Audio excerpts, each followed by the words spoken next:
Bom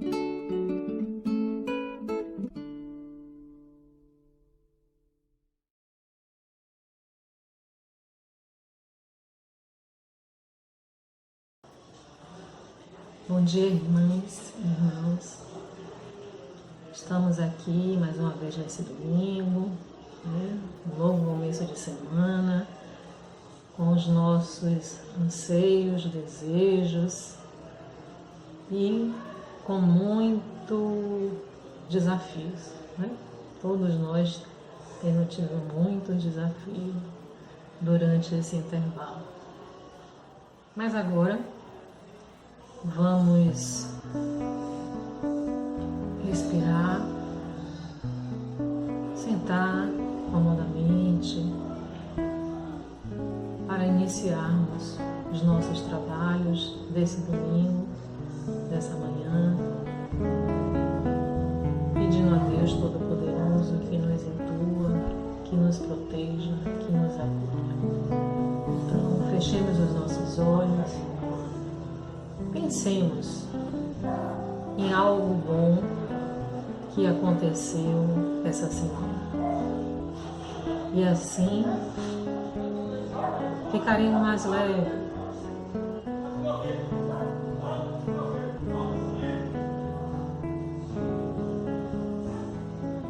Mais tranquilos. Ao lembrarmos dessa boa lembrança que nos aconteceu durante esses dias, que com certeza aconteceu, por mais pequenininha que seja, mas essas pequenininhas têm uma significância assim fabulosa. Então, mediante essa bênção divina que nós recebemos e os ensinamentos também, agradecemos a Ti, Senhor, por mais essa oportunidade de estarmos aqui para ouvir o Evangelho, para ouvir de Jesus, para acalentar nossos corações, para que fiquemos mais tranquilos, mais leves, em paz, melhores. Que a graça de Deus Todo-Poderoso, em nome de Jesus, de Maria Santíssima, dos benfeitores espirituais, dos nossos anjos guardiões, mestres, guias e protetores, nos dê assim as bênçãos divinas, as bênçãos do alto, para a nossa paz, para o nosso bem, não só nesse domingo, mas em todos os dias de nossas vidas. É assim que agradecemos a oportunidade vindoura e solicitamos sempre muita paz para todos nós. Agora passemos para a doutrinária com o nosso irmão Leonardo. Até mais. Diga o que te atormenta, meu filho.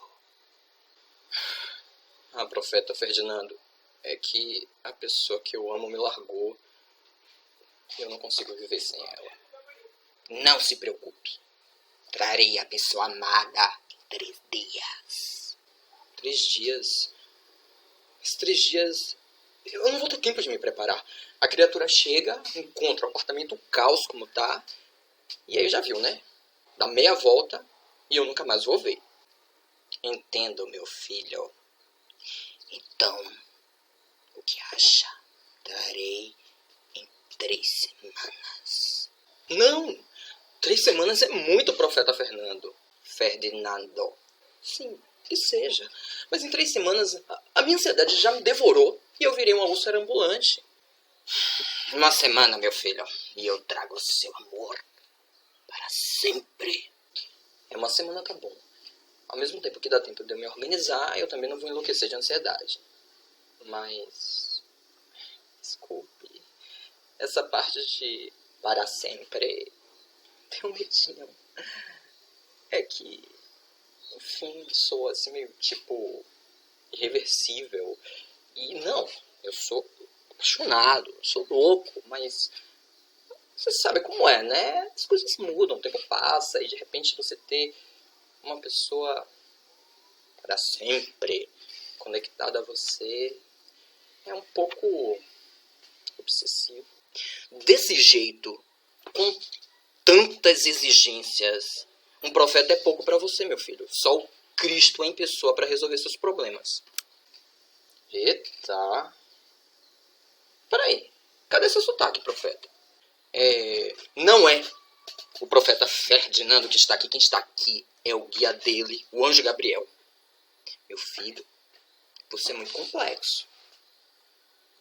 Tá vendo por quê? Você foi abandonado, meu filho. Você está entendendo o porquê você foi abandonado? Desculpa, seu Gabi. Eu sei que eu sou meio problemático. Olha, desse jeito, antes de trazer a pessoa amada, a gente vai ter que fazer uma reforma íntima das boas com você. E olhe lá. E não tem nada nesse mundo que eu não saiba demais. Eu vi Cristo ser crucificado, o amor nascer e ser assassinado. Eu vi as bruxas queimando na fogueira para pagarem seus pecados. Eu vi. Meu nome é Leonardo Silveira e nós estamos aqui para falar sobre um tema que nos fascina há muitos séculos, que é a profecia. Já nos inspirando em Raulcito, que com essa canção faz assim um overview histórico e religioso e mítico, né, do ser humano, e que de alguma sorte toca, né, nesse arquétipo, né, do ser conectado com a divindade, do ser profético, do ser que viu muita coisa presencialmente ou não, né, ou com o olho da carne ou com o olho do espírito. E aí hoje a gente vai, a partir e à luz do Espiritismo, entender o que é um profeta para o Espiritismo, entender qual é a sua função dentro do nosso processo evolutivo, né, dentro da condição humana, nessa perspectiva espiritual, e entender também, ou pelo menos buscar meios de entender como a gente identifica os falsos profetas. Então, esse é o assunto de hoje, que nós vamos conversar, refletir, analisar juntos. Bem, os profetas, eles têm uma função espiritual assim, muito forte na história da humanidade. E assim, o termo profeta é muito vinculado à Gênese hebraica, né? Mas ele se assemelha, ele se aproxima nessa perspectiva, né, de liderança espiritual dos sacerdotes, né, das sacerdotisas, né, dos oráculos gregos, por exemplo, dos búzios africanos. Né? Assim, é um oráculo, só que um oráculo que utiliza como veículo direto o próprio humano e de forma explícita. A função eminentemente espiritual, né, é um ser dentro dessa cosmogonia que tem acesso ao mundo espiritual com maior facilidade do que a maioria dos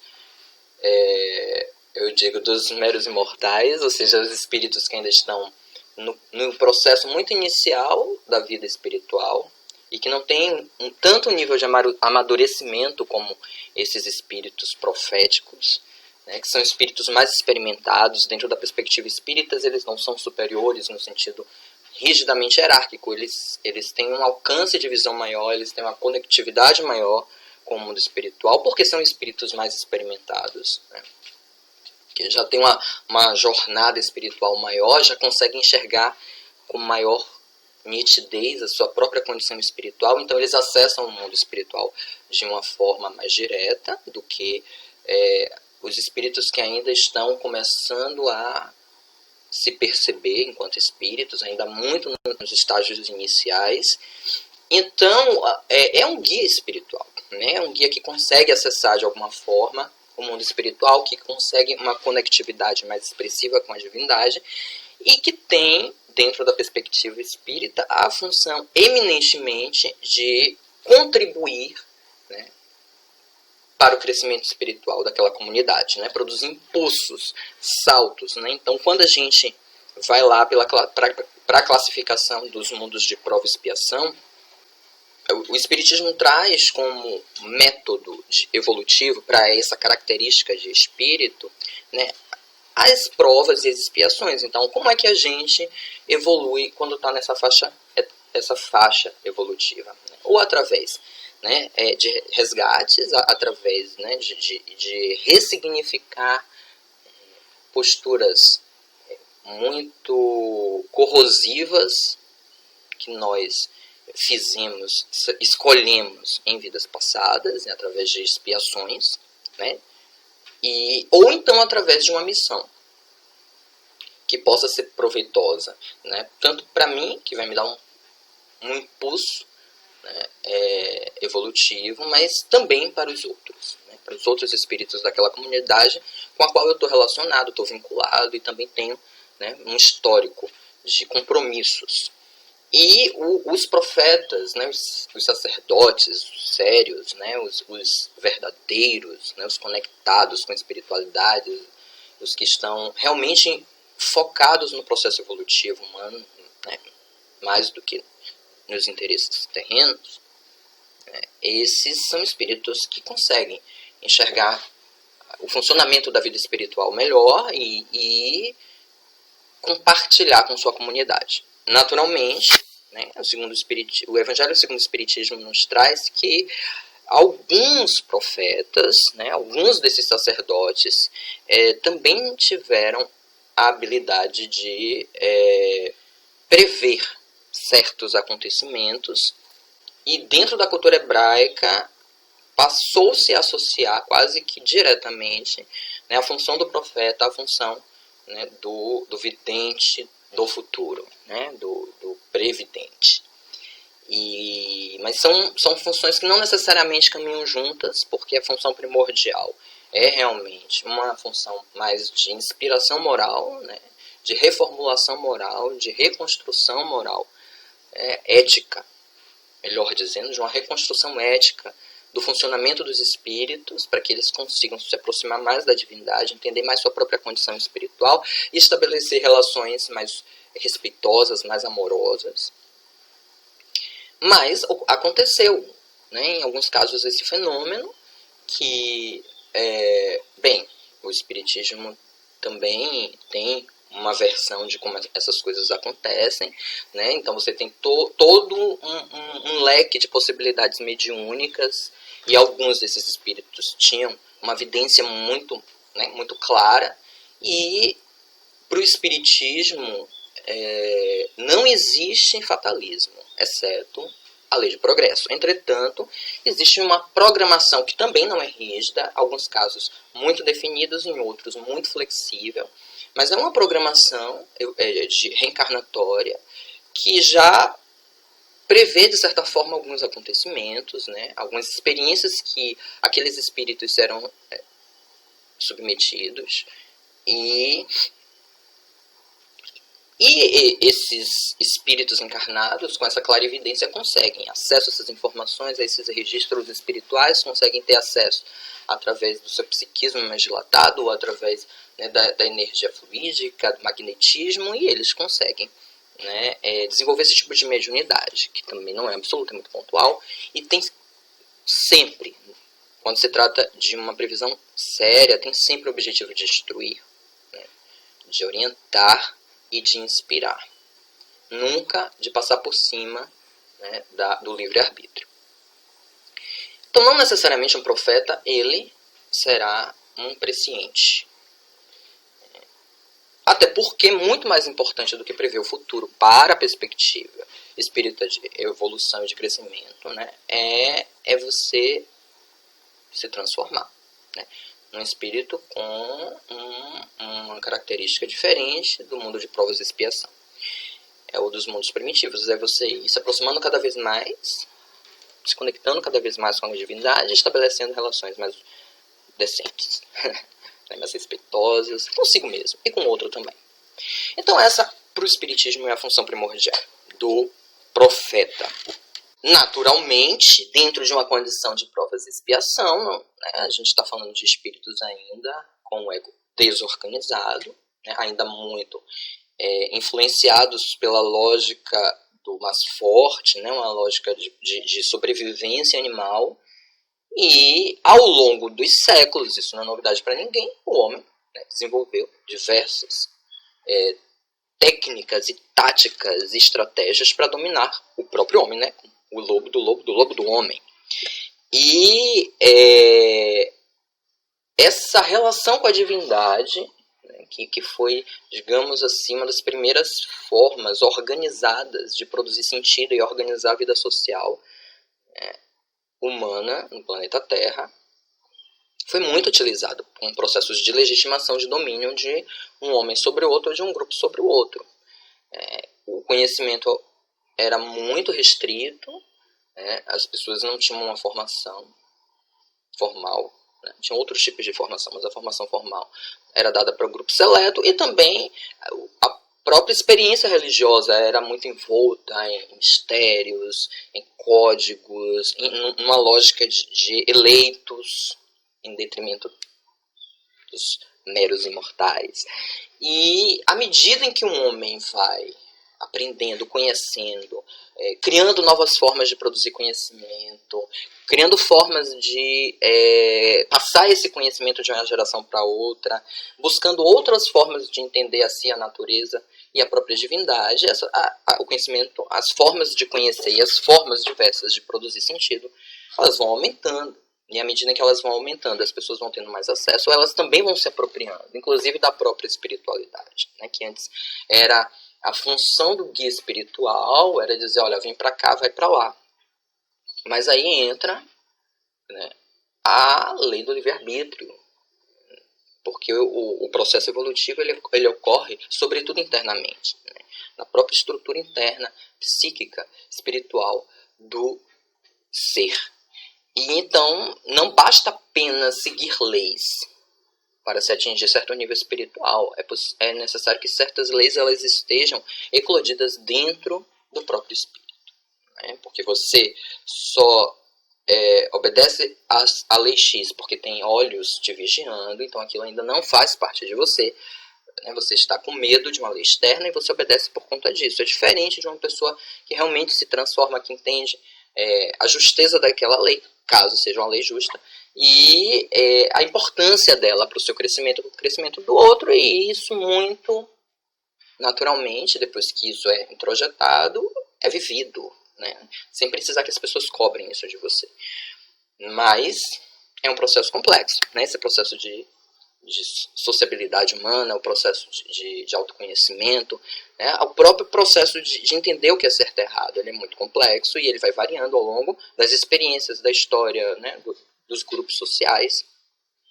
Entretanto, existem alguns pilares, né, magníficos que a gente pode utilizar e que abrangem uma certa generalidade, né, como o que eu disse na última, reforcei, na verdade, na última, foi quem disse, mas reforcei na última conversa que a gente teve, que é fazer o outro que você gostaria que o outro lhe fizesse. Então são máximas que vão nos orientando e que vão se adaptando a diversos contextos diferentes para que a gente aprenda a se relacionar de uma forma melhor. E essa é a função, né, desses espíritos que chegam mais experimentados e que conseguem perceber melhor a vida espiritual e compartilham a sua percepção, a sua experiência, possibilitando um avanço ético para determinada comunidade.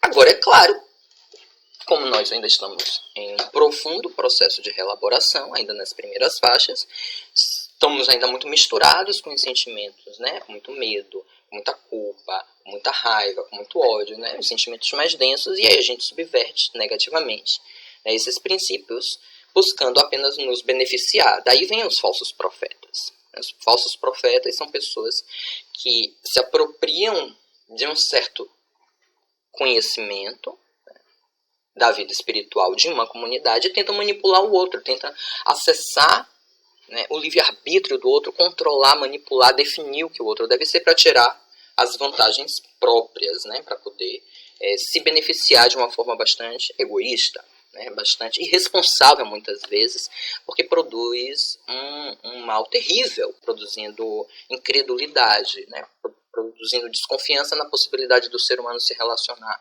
com justeza uns com os outros, com respeito, né, com confiança mesmo, né? Vai deteriorando a nossa capacidade de confiar no outro e na própria divindade, à medida em que a gente não é um espírito muito amadurecido para conseguir enxergar além, né, desse período denso, né, de experiências ainda primitivas, primeiras, né, infantis. Então a gente se afeta com muita facilidade, se magoa com muita facilidade, e isso é um entrave para o processo, né, evolutivo do outro e, sobretudo, nosso, porque vai produzindo, né, nós afetivos. Em vez de vínculos, de laços afetivos, vai produzindo nós afetivos, que ao longo de outras experiências precisarão ser desatados. Então é uma responsabilidade muito grande você interferir no livre-arbítrio, sobretudo na condição espiritual do ser, né, desestimulando esse ser ao progresso e ao crescimento da sua capacidade de perceber a divindade a si e ao outro. E aí, sabendo disso, sabendo também que a sua doutrina seria desvirtuada em nome, né, do poder temporal, Cristo nos alerta: olha, cuidado com os cordeiros, né? Na verdade são lobos em peles de cordeiros, né? Cuidado com os falsos profetas, porque eles tentarão desvirtuar, se fosse possível, até os próprios eleitos, ou seja, os espíritos que se elegeram conectados à divindade, para produzir um mundo melhor. E aí ele traz, né, uma máxima que nos orienta a descobrir se um profeta ele é verdadeiro ou ele é falso. E aí quando ele traz, né, a metáfora de uma árvore boa não sai maus frutos, de uma árvore má não sai maus frutos, ou quando ele nos diz, ó, experimentai os espíritos para ver se eles são de Deus, né? Ou quando ele nos diz, nem todos que dizem Senhor, Senhor entrarão no reino dos céus. Então são princípios que nos orientam a perceber para além das aparências, para além do que se diz, né, para entender não apenas um discurso falado, mas um discurso vivido, né? Como é que esse espírito vive? O que ele produz? Que tipo de sociabilidades, de relações, né, ele produz? Como ele compartilha, como ele espalha, como ele multiplica os recursos da vida que Deus deu a ele, que deu acesso e deu poder a ele ter. A gente tem que se perguntar, ele vive essa máxima que ele prega? E essa máxima, né, e essa ação que ele está propondo, quais são os efeitos disso na minha vida e na vida da comunidade? Né? Até que ponto ela traz benefícios? Até que ponto ela só trará benefícios para um grupo? Até que ponto ela legitimará apenas as necessidades e os interesses de um grupo em detrimento de outro? Até que ponto isso não está sendo utilizado para me manipular? E não para produzir crescimento, avanço, ampliação de capacidades, de potencialidades. Pelo contrário, é contenção, mas não é uma contenção para reelaborar, é uma contenção para explorar, para tirar vantagens, para enganar. E a gente precisa fazer essas perguntas, analisar o comportamento do outro, analisar o que de fato ele está propondo, para além de quem ele diz que é e do que ele diz que faz. E também perceber que, assim, depois do Cristo, que é a nossa referência, né, de crescimento evolutivo maior no planeta, se é uma pessoa que se diz profeta, que se diz conectada à divindade, vinculada ao Cristo, ou a qualquer outra entidade assim, amorosa e grandiosa, então, no mínimo, é uma pessoa que tem que ter algumas dessas qualidades assim, muito bem consolidadas, um espírito que tem que ter também uma capacidade de lidar com tensões, de produzir mudanças, né, significativas. Então, porque a liderança espiritual, ela requer não só energia, Ela requer uma amorosidade muito dilatada e uma disciplina também muito grande. Então é um espírito muito egocêntrico, é um espírito muito irritável, é um espírito muito vaidoso, é um espírito muito confuso, né? É muito mistificador, né? Assim, tenta seduzir excessivamente, aquela coisa assim que você vê que tá te engabelando, que tá querendo alguma coisa a mais, ou é um espírito que passa uma verdade, que você confia, que você... e que também se dedica muito, porque de modo geral, esses espíritos, como o próprio Evangelho traz, são espíritos que eles nem se dizem profetas. Eles são interpretados como profetas pela comunidade, porque na verdade é aquela ação assim, espontânea. Não é uma coisa muito racionalizada. Agora eu vou fazer assim, depois eu vou fazer assim, agora eu vou fazer assim, porque aí vão ver. Não, ele simplesmente emana e sai dele de uma forma muito natural, porque é muito mais que um conhecimento cognitivo, é um saber, como diria a psicanálise, é um modo de ser tão entranhado. E esses espíritos precisam também ser muito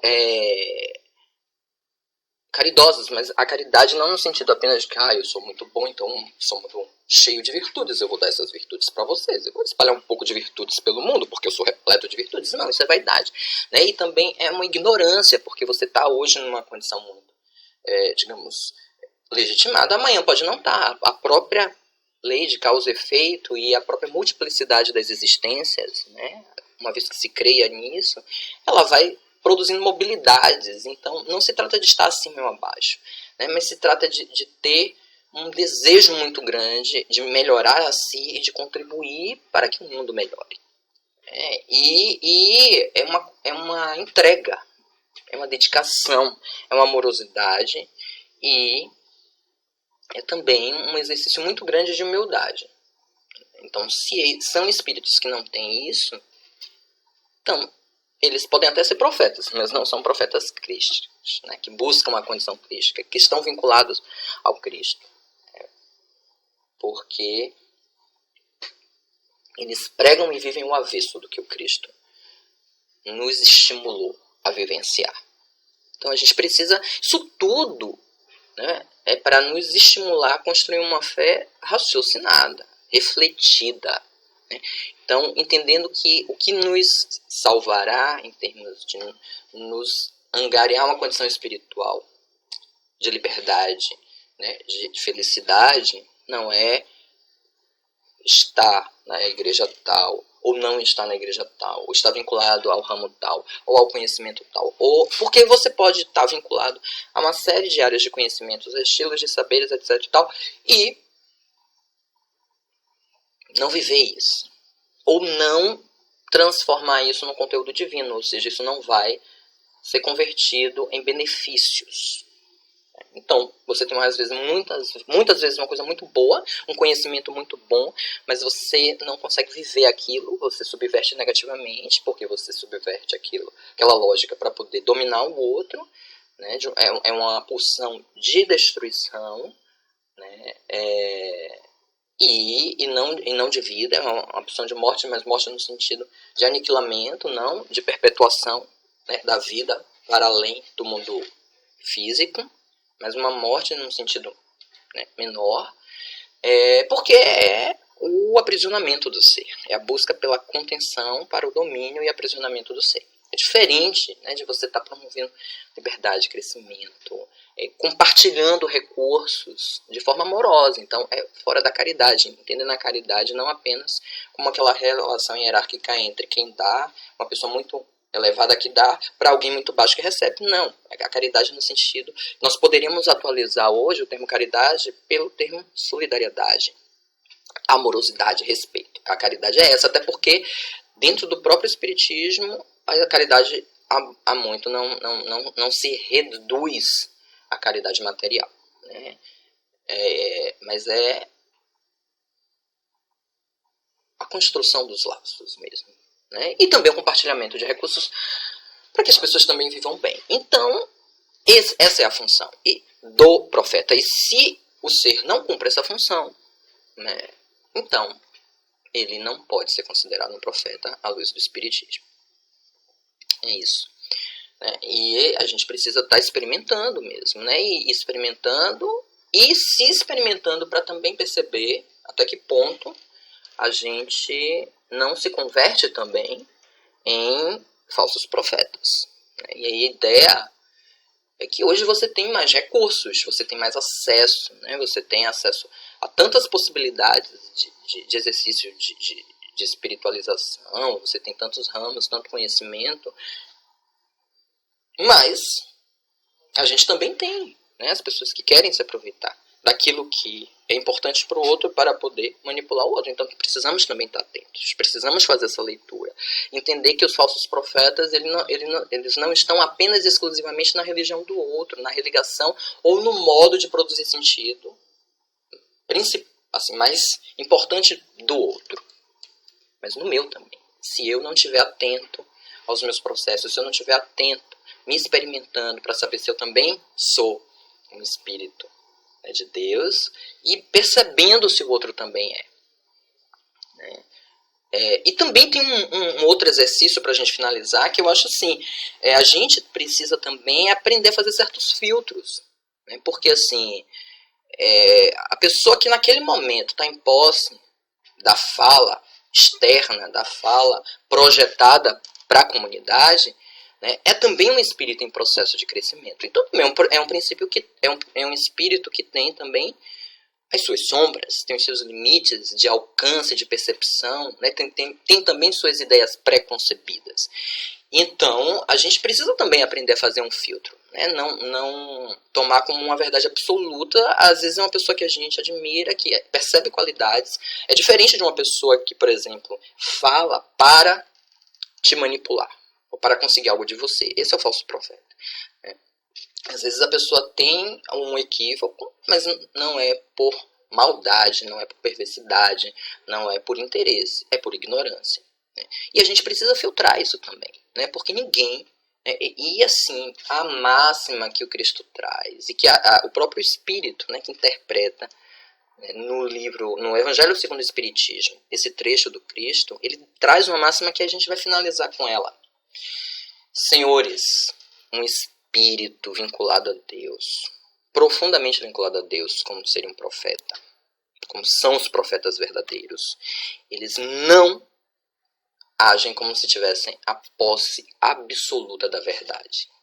Então, só esse princípio ele já nos possibilita perceber o grau de compromisso e de maturidade. São duas coisas que a gente precisa observar no outro, sobretudo quando ele fala de coisas espirituais. É o grau do compromisso e de maturidade, porque às vezes tem compromisso, mas não tem tanta maturidade. Né? Mas não ter compromisso é mais complexo, complicado, no sentido negativo da coisa, né? Porque o complexo não necessariamente é uma coisa ruim, mas complexo, complicado, melhor, complicado, não é complexo, é complicado. Por quê? Porque não ter o comprometimento com aquela verdade, ou com melhorar, ou com ampliar, ou com robustecer, porque aquilo vem do coração. É por isso que Cristo nos diz que a coisa boa que o homem fala aquilo que tem de bom ou de mal no coração. Porque o coração não é o coração biológico, né? Mas é as suas emoções, mais ou menos amadurecidas, mais ou menos dilatadas, mais ou menos envoltas por energia amorosa, elas são o núcleo do seu funcionamento. Então, por mais que eu possa ludibriamente enganar, disfarçar, dissimular, vai escapar. E se não escapa na fala, escapa no ato. Então, é o coração, ou seja, é a emoção quem vai temperar tudo isso. E é a emoção quem vai nos fazer perceber qual é a faixa de vibração daquele espírito, qual é o nível de maturidade dele, qual é o nível de vinculação dele com o crescimento espiritual próprio e do outro. Para além de qualquer coisa. Até para além do convertimento. Né? Porque não é tão importante que o outro esteja convertido, é importante que o outro esteja bem, esteja feliz e que ele possa também contribuir para um bom estado e pela felicidade do outro. Então, que possamos também ser bons profetas, né? Agora, com esse processo de democratização, que deixa mais claro que a verdade não está centrada na voz de ninguém, certo? E porque o absoluto é a divindade. Nós somos relativos, nós enxergamos até certa parte, e o princípio de humildade reforça isso. Os espíritos grandiosos são humildes porque eles sabem que não sabem tudo. Nosso Senhor nos ilumine, nos abençoe, né, para que possamos ter um olhar mais dilatado para fora e, sobretudo, para dentro. Que assim seja.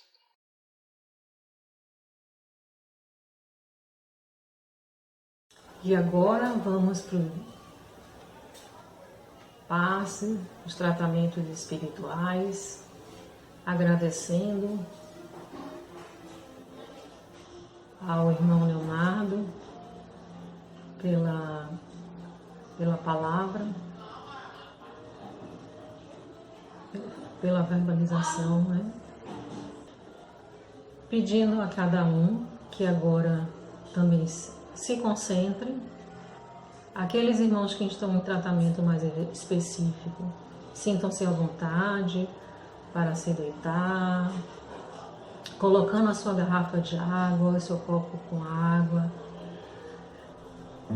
elevando a Deus as suas solicitações, os seus anseios, as suas tristezas, por que não? As suas angústias, os seus desalentos e os seus desejos. Sabendo também que temos liberdade de pedir e de sentir, mas sabemos que os desígnios divinos é justo e bom. E esse justo e bom nem sempre, meus irmãos, é agradável a cada um de nós. Porque na imensidão dos mundos, esse justo e bom tem que acoplar muitos e muitos irmãos. Esse grande quebra-cabeça. E agora que já estamos acomodados, centralizados nas nossas solicitações, rogamos a Deus. Pai de misericórdia, rogai por todos nós, que a sua luz divina penetre em nossas vidas, através de Jesus, de Maria Santíssima, de tantos irmãos guardiões, e nós temos os conselheiros espirituais, os mestres, os protetores, os ascensionados, tanta irmandade que temos que a nossa mente nem imagina, do mais singular e profundo e daquele